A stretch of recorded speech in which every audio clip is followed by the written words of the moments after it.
Boa noite a todos, sejam todos bem-vindos.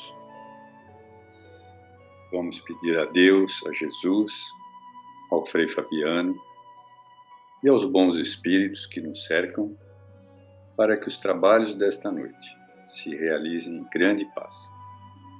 Vamos também pedir a esses irmãos que levem as nossas melhores vibrações para aqueles que ainda se encontram em grande sofrimento em nosso planeta. Aos nossos irmãos que sofrem nos hospitais, aos nossos irmãos que contraíram este vírus terrível que assola o nosso planeta. Aos nossos irmãos que, por falta de alimento, não conseguem reagir. Aos nossos irmãos que ainda se encontram cegos de ódio e orgulho. Enfim, a todos os necessitados deste planeta. Que o Mestre Jesus os socorra segundo as suas necessidades. Pai nosso, que estais nos céus, santificado seja o vosso nome. Venha a nós o teu reino, seja feita a tua vontade, assim na terra como no céu. O nosso de cada dia nos dai hoje. Perdoa as nossas dívidas, assim como perdoamos aos nossos devedores. Não nos deixes cair em tentação, livra-nos de todo mal, que assim seja. Graças a Deus, graças a Jesus. Bem, vamos hoje falar do capítulo 16 do Evangelho segundo o Espiritismo. Não se pode servir a Deus e a Mamon. Vamos falar sobre a verdadeira propriedade. Pascoal, Genebra, 1860. O homem só possui como seu aquilo que pode levar deste mundo. Do que encontra ao chegar e do que deixa ao partir, desfruta durante sua permanência na terra. Mas, forçado que é abandonar tudo, tem apenas o usufruto e não a posse real. Não é que, afinal, que ele possui? Nada do que se destina ao nosso corpo, e tudo ao que se refere à alma, à inteligência, aos conhecimentos, às qualidades morais.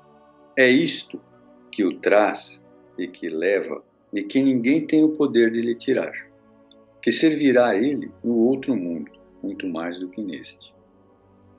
Dependerá dele ser mais rico em sua partida do que quando chegou, visto que, do que tiver adquirido em bens morais, resultará a sua posição futura. Quando um homem viaja para um país distante, arruma sua bagagem de acordo com o uso daquele país. Não carrega o que não lhe será útil. Fazei, pois, o mesmo em relação à vida futura, e fazei provisões de tudo o que poderá vos servir lá. Ao viajante que chega a uma estalagem, é dado um bom alojamento. Se puder pagar, aquele que tem pouca coisa é dado um pouco pior. Quanto àquele que nada tem, é deixado ao relento. Assim acontece ao homem quando chega no mundo dos espíritos. O lugar para onde irá depende das suas posses, mas não é com o ouro que pode pagar. Ninguém irá lhe perguntar quantos tinha na terra, que posição ocupavas, era príncipe ou operário, mas, pergunta, o que trazes? Não será computado nem o valor dos seus bens, nem o dos seus títulos, mas sim a soma das suas virtudes. Portanto, é desse modo que o operário pode ser mais rico do que o príncipe. Em vão alegará o homem que, antes de sua partida, pagou sua entrada no outro mundo com ouro, pois terá como resposta: os lugares daqui não são comprados, são obtidos pelo bem que se faz. Com a moeda terrestre, pudesse comprar campos, casas, palácios.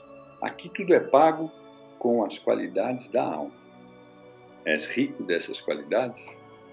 Sê bem-vindo e vai aos primeiros lugares, onde todos te esperam. És pobre delas? Vai para os últimos lugares, onde serás tratado de acordo com as tuas posses.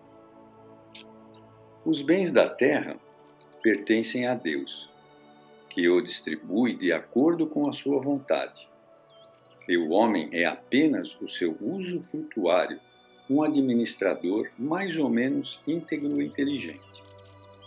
Tanto assim é que não constituem esses bens propriedades individuais do homem, e que Deus frequentemente frustra todas as previsões, e a riqueza escapa daquele que acredita possuí-las por direito.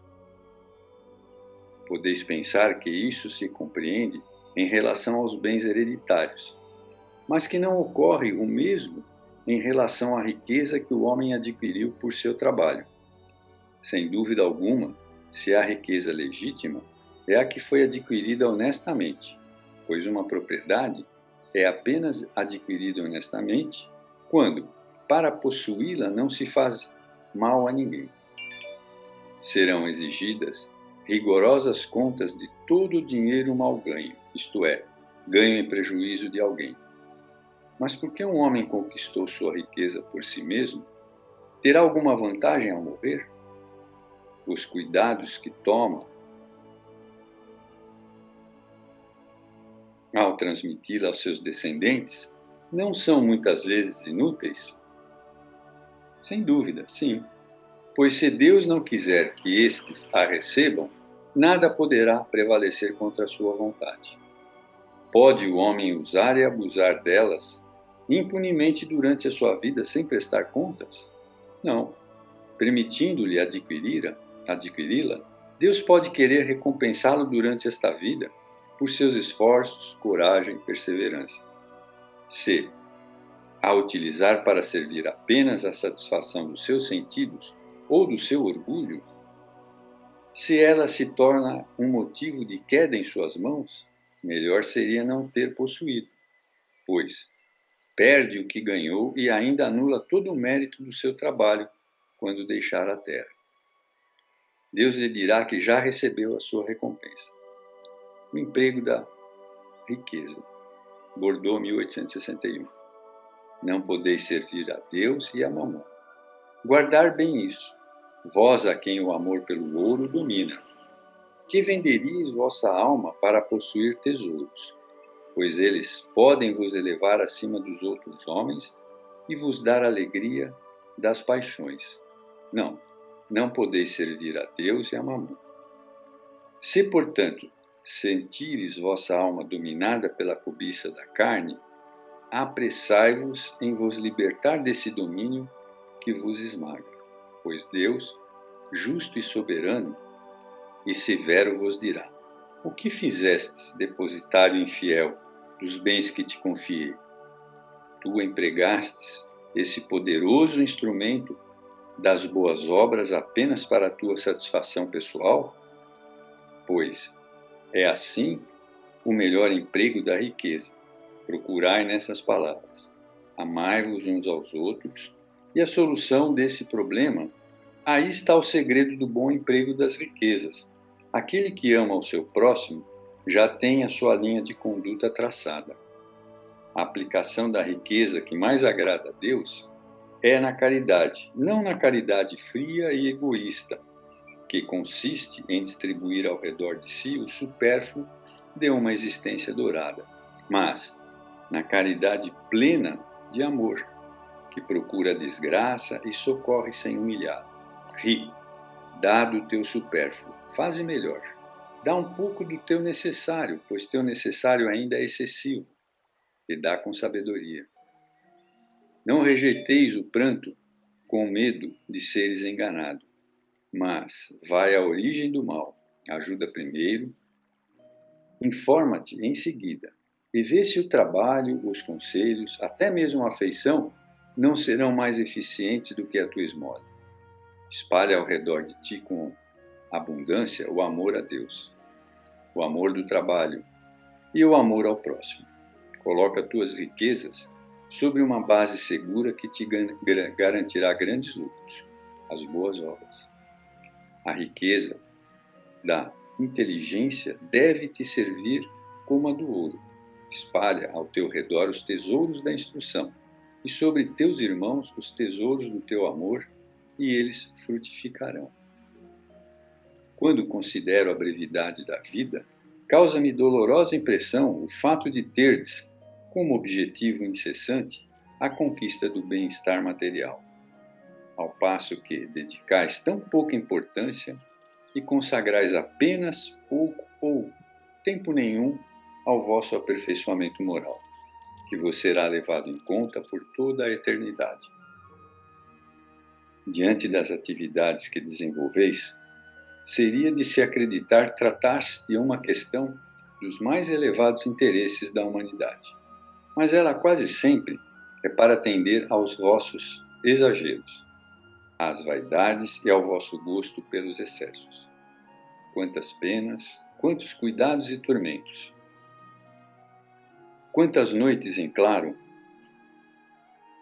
para aumentar uma fortuna, muitas vezes jamais do que suficiente.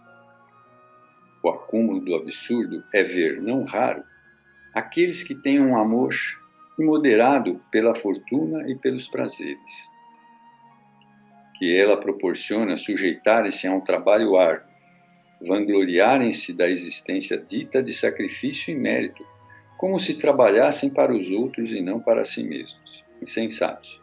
Acreditais então realmente que vos serão levados em conta os cuidados, os esforços que fazeis, movidos pelo egoísmo, a vaidade e o orgulho, enquanto esqueceis o cuidado com o vosso futuro. Assim como os deveres de solidariedade fraterna, obrigatório a todos os que desfrutam das vantagens da vida social, pensaste apenas em vosso corpo, seu bem-estar, seus prazeres, foram o objetivo único de vossa preocupação egoísta. Pelo corpo que morre, vós esqueceis do espírito que viverá eternamente. Assim, esse Senhor tão estimado e acariciado tornou-se o vosso tirano, como comanda vosso espírito, que se faz escravo dele. Seria essa a finalidade da existência que Deus vos concedeu? O homem, sendo o depositário ou administrador dos bens que Deus lhe depositou nas mãos, terá de prestar contas rigorosas do emprego que deles fizer por seu livre-arbítrio. O mau uso consiste em fazê-los servir apenas à satisfação pessoal. Ao contrário, o uso é bom toda vez que se resultar num benefício para o próximo. E o mérito será proporcional ao sacrifício que para isso se impôs. A beneficência é apenas um dos modos de empregar a riqueza. Ela alivia a miséria atual, mata a fome, protege do frio e dá agasalho ao abandonado. Além disso, há um dever igualmente imperioso, meritório, o de prevenir a miséria. Eis a missão das grandes fortunas: gerar trabalho de toda a espécie, executá-los. E ainda que dessa atividade resulte um legítimo ganho em favor dos que assim as empregam, o bem não deixaria de existir, pois o trabalho desenvolve a inteligência e eleva a dignidade do homem, permitindo-lhe dizer com satisfação que ganha o pão que o alimenta, enquanto a esmola humilha e envergonha. A fortuna concentrada em uma só mão deve ser como a fonte de água viva, que espalha a fecundidade e o bem-estar ao seu redor. Ricos, vós que a empregardes conforme a vontade do vosso Senhor, vosso próprio coração será primeiro a beneficiar-se desta fonte generosa. Tereis nessa vida os indescritíveis prazeres da alma, ao invés dos prazeres materiais do egoísta, que deixam um vazio no coração. Vosso nome será abençoado na terra. E quando a deixardes, o soberano Senhor vos dirigirá a palavra da parábola dos talentos. Bom e fiel servidor, entrai no gozo do vosso Senhor. nesta parábola, o servidor que enterrou na terra o dinheiro que lhe foi confiado não é a imagem das pessoas avarentas, nas mãos das quais a riqueza é improdutiva? Se, no entanto, Jesus fala principalmente das esmolas, é que no seu tempo e no país onde vivia, ainda não se conheciam os trabalhos que as artes e as indústrias mais tarde criariam, e nos quais a riqueza pode ser empregue ultimamente para o bem geral. A todos os que podem dar um pouco ou muito direi: dai a esmola quando for necessário, mas, tanto quanto possível, convertei-a em salário, a fim de que aquele que a recebe não tenha do que se envergonhar. Bem, esse foi o texto que nós colocamos aqui, que fala da verdadeira propriedade, ou seja, aquilo que temos de verdadeiro e que vamos levar, né, como os nossos bens para o plano espiritual, não é nada de material, como nós todos já sabemos, né? Nós vamos levar a nossa inteligência, a nossa bondade, a caridade que fizemos, né? E aqueles que nós ajudamos. Isso nós vamos levar. E a nossa inteligência vai se desenvolvendo desta forma e nos desenvolveremos como espírito fazendo tudo isso. Lembrando que fora da caridade não há salvação. Bem, eu agradeço a todos vocês. A Ana Rita vai continuar a sessão e vamos pedir a Deus e a Jesus que confortem a todos os corações que se encontram em grande dor. Vamos pedir o amparo, a paz a todos e que vocês possam ter um bom final de semana e uma semana que se inicia cheia de paz. Muito boa noite e obrigado a todos.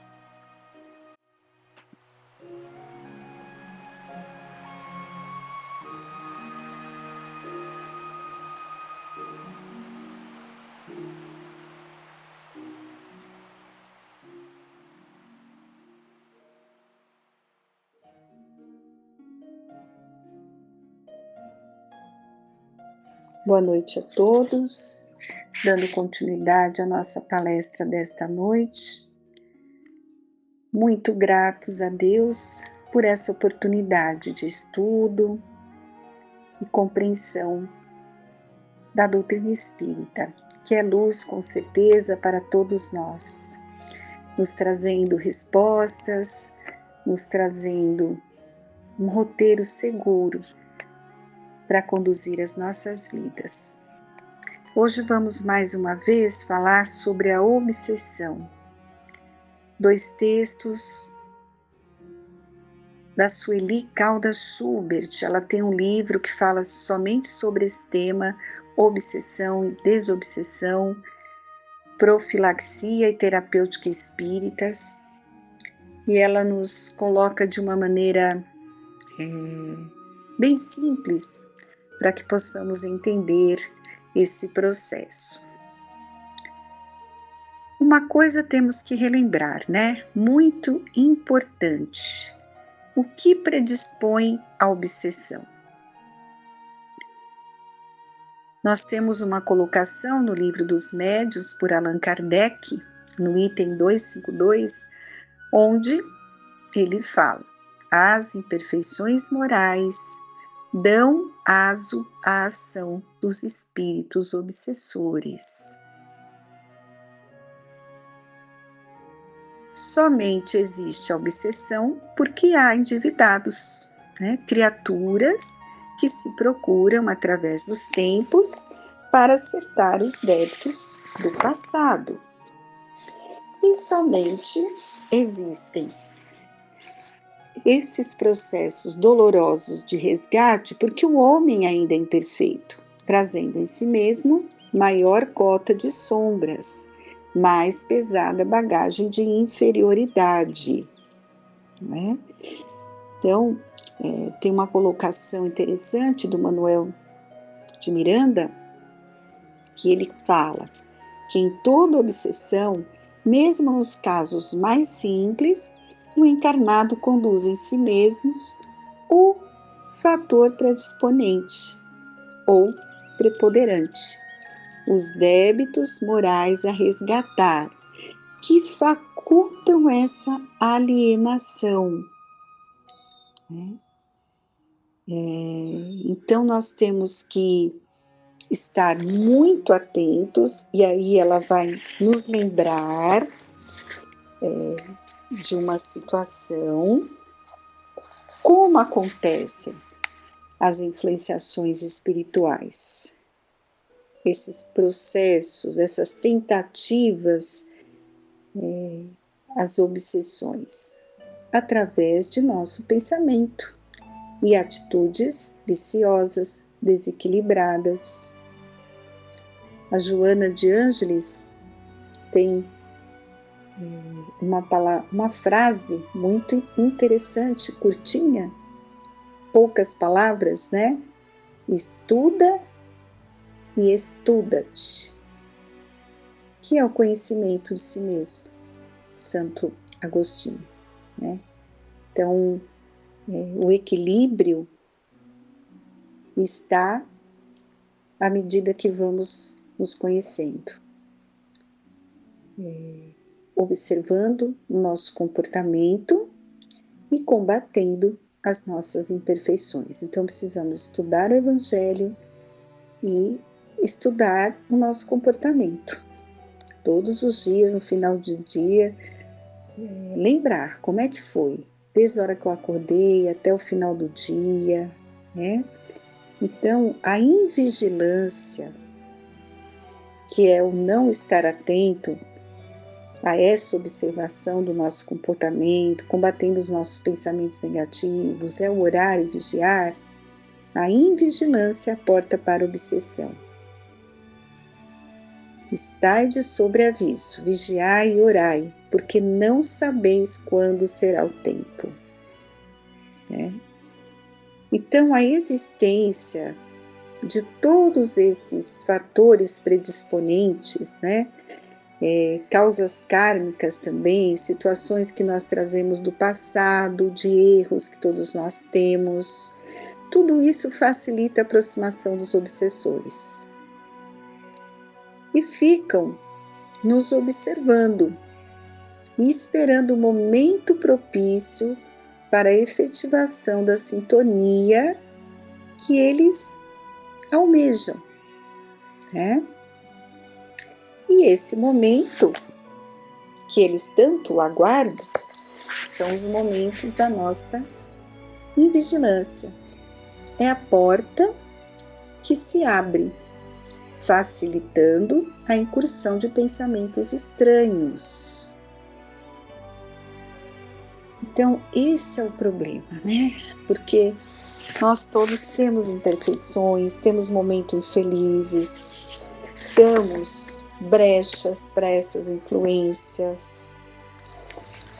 E é esse ponto que temos que estar bem atentos.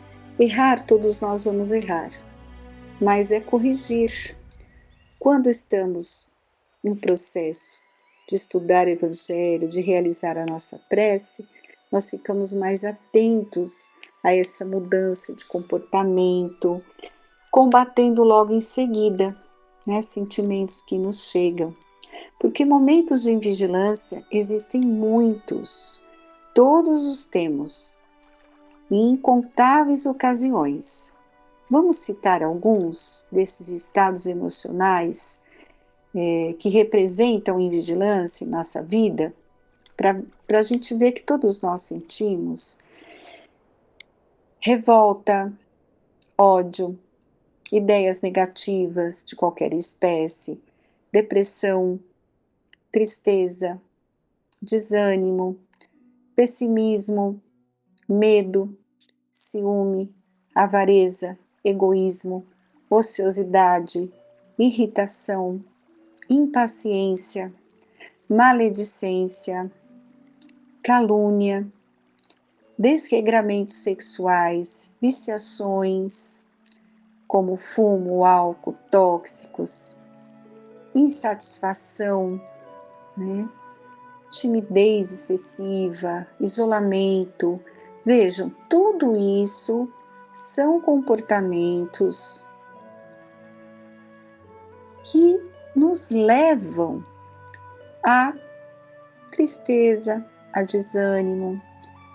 E se deixarmos isso tomar conta, né, crescer em nossos corações, estamos abrindo esse campo magnético para atuação negativa. Nós vamos ter muitos desses pensamentos, né? De vez em quando vem ali uma tristeza, um desânimo, uma angústia, uma irritação, uma impaciência. Mas é aquilo, né? Estamos num processo de reforma íntima. Esses pensamentos vão chegar, não deveria, se realmente estivéssemos numa condição espiritual melhor. Mas quando chegarem, vamos fazer a prece, pedir a Deus, tirar esses sentimentos dos nossos corações. Cada dia que se inicia uma nova oportunidade. E se estivermos vigilantes, nós vamos conseguir ir combatendo e essas sensações vão diminuindo e ficando pouco tempo em nosso coração. É esse o exercício. E o Espírito Sheila, ele nos adverte que toda vez que um desses sinais venha a surgir no trânsito das nossas ideias, a lei divina está presente, recomendando-nos a prudência de parar no socorro da prece ou na luz do discernimento. É o que eu falei, né? Nós temos que fazer a prece, pedir a Deus o auxílio para tirar essas sensações do nosso coração. Por quê? Esses sentimentos, se agasalharmos, é o instante que o obsessor tenta conseguir a sintonia de que ele necessita para começar uma atuação, né, mais intensa e provocar situações dolorosas na nossa caminhada. Né? Lembremos, são espíritos aos quais nós prejudicamos, eles não nos perdoaram. Então eles vão tentar mesmo fazer com que aconteçam situações dolorosas em nossa vida, né? Mas, segundo o Espiritismo, nós não podemos condenar esses espíritos. Nós somos devedores uns dos outros, né? Não somos vítimas. Então, não adianta culpar o obsessor. Nós temos que tentar nos ajudar e automaticamente estaremos ajudando esses obsessores também. Com a nossa transformação, com a prece, nos fortaleceremos e ajudaremos esses companheiros aos quais prejudicamos no passado. Quando frequentamos uma sessão de desobsessão, onde há todo um tratamento espiritual para todos, né? Encarnados, desencarnados, muitas reconciliações acontecem, muitos nos perdoam, né? Somos perdoados, perdoamos, são resgatados para o tratamento. Então é uma oportunidade bendita que Deus nos concede. Esses momentos de uma sessão de desobsessão.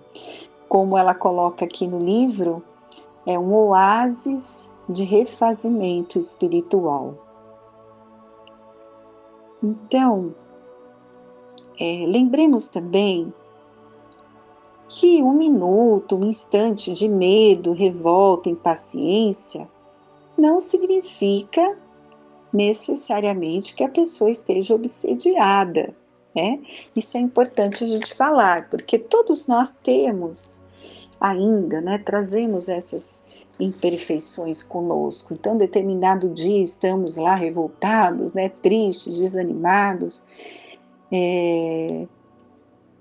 Não quer dizer que nós já estamos obsediados, mas uma ocasião dessas, ela poderá ser utilizada pelo obsessor para insuflar ideias conturbadas. Então, se eu deixar aquele sentimento ampliar, né, Esse é o perigo. Aí ele vai se aproveitar disso, aumentando aquele sentimento, né? Então a gente tem que estar muito atento, combatendo. Sentir, não tem como não sentir, porque nós somos imperfeitos. Mas logo em seguida já perceber o erro, se esforçar por sair fora dessa sintonia através da prece, pedindo auxílio a Deus e a Jesus, aos benfeitores amigos, né? E também observar se esses pensamentos se tornam constantes, se eles se repetem, né? Se tornando uma atitude habitual. Aí sim, nós deveremos estar atentos, sinal vermelho, né? Então, recordemos de que qualquer ideia fixa negativa que venha nos perturbar emocionalmente é sempre sinal de alarme, né? Então, nesse momento, a gente tem que lembrar, sim, do ensinamento do Mestre. Estais de sobre aviso, vigiai e orai, né? Então, é pelo pensamento que nós nos libertamos ou nos escravizamos. E o homem, infelizmente, não tem sabido usar seu pensamento, né? Ele é, infelizmente, escravo dos vícios, do dinheiro, do sexo, né? E o Espiritismo, revivendo os ensinamentos do Cristo, tem contribuído muito para despertar o homem para a verdade, né? O Espiritismo vem ensinar a libertação do pensamento. E as obsessões são, em realidade, escravização temporária da mente, né? Então, a doutrina espírita, ela nos ensina o processo da libertação. Lembrando aquela passagem também, né, de Jesus. Eu sou a porta, né? Conhece a verdade e a verdade vos fará livres. Então, esse é o caminho. Por isso que temos que estudar o Evangelho, alimentar a nossa alma com todas essas informações. Estamos em uma casa espírita, esses momentos em que nos reunimos, nas sessões, é um pronto-socorro espiritual, onde todos recebem auxílio, amparo. Muito importante buscarmos o tratamento, o auxílio. É um hospital de amor, a casa espírita, para todos os doentes da alma, né? E é nesse ambiente apropriado que acontece toda uma atuação da espiritualidade maior, né? Quando nós vamos à casa espírita, nos acompanham também todos esses espíritos que estão ligados a nós. São levados à casa espírita os enfermos do espaço para receberem também o tratamento que necessitam, né? Tudo aquilo que eles trazem, as dores morais, o ódio, tudo isso só vai se melhorar através do tratamento, da medicação universal, como os espíritos nos falam, do amor, né? Eles precisam de esclarecimento. E é por isso que a nossa transformação moral auxilia também esses companheiros. Porque em razão das nossas imperfeições, que ainda carregamos, atraímos esses companheiros.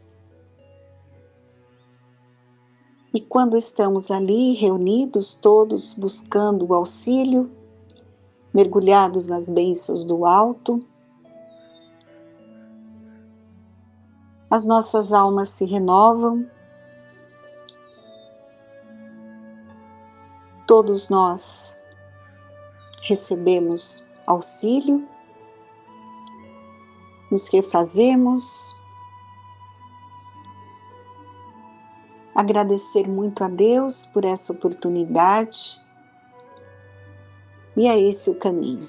Estamos em evolução e buscar nos fortalecer, combater as imperfeições. Esse é o objetivo de cada encarnação que Deus nos concede. Então lembremos, todas essas influências espirituais têm uma razão de acontecer e geralmente acontece porque estamos dando abertura com pensamentos e comportamentos desequilibrados, Então, o esforço é de cada um.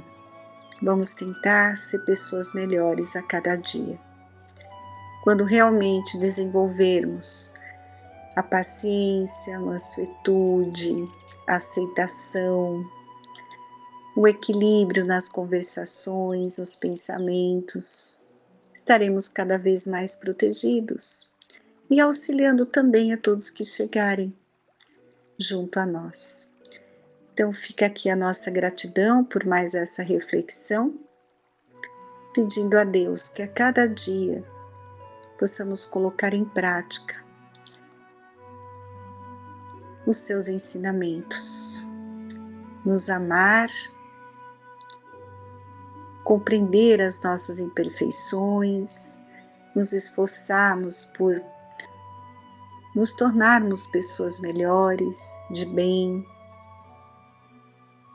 E aproveitamos para pedir por todos esses espíritos aos quais prejudicamos um dia. Permita, Senhor, que desenvolvamos em nosso coração o sentimento